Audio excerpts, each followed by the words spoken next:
Founder of the Foundation for African Cultural Heritage, Achike Achude, has described the proposed control of Infectious Diseases Bill 2020 as foreign. Chude made the comment at a joint press briefing by CSOs which held in Lagos, Ikeja. Our correspondent Oyin Adekunle was there and files in this report. The control of the Infectious Diseases Bill seeks to replace the existing Quarantine Act and strengthen Nigeria's capacity to respond to the outbreaks of infectious diseases.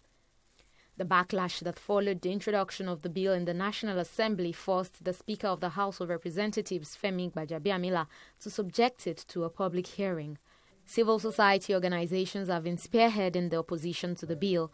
Here, about 12 groups are gathered to point out some of their reservations with the controversial bill. A near wholesome adoption of a foreign legal instrument, such as Singapore's infectious diseases law, without any serious attempt at domestication by our legislators, speaks volumes about the capacity of our lawmakers to commit themselves to serious legislative work.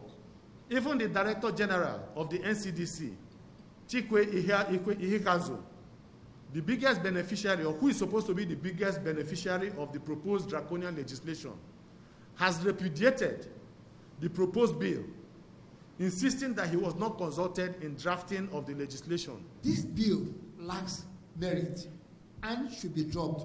In my view, the bill is not even amendable, cannot even be amended because many of the sections are draconian. So you can't amend a snake. If you amend a snake, it will still bite you. So the bill is a snake, it has to be killed completely. They also outlined some sections of the bill which will amount to human rights violation, as well as suggestions on how to engage the public to ensure the bill is withdrawn.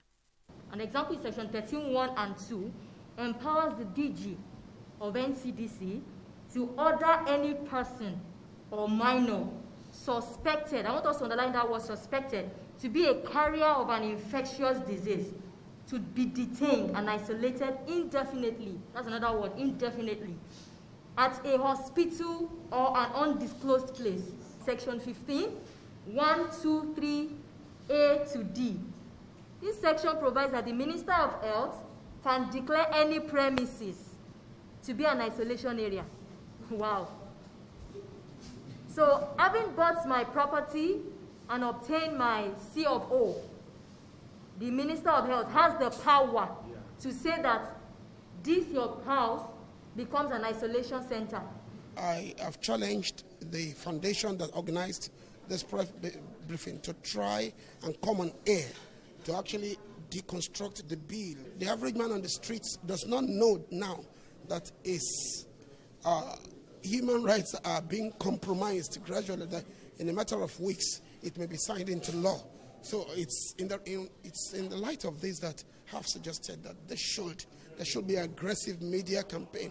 The CSOs are relying on their numerical strength to knock out the bill at the public hearing scheduled between June 11 and 12. In place of the proposed legislation, civil groups are recommending the strengthening of existing institutions and the Nigerian health sector. Oyin Adekunle, TV360, Lagos.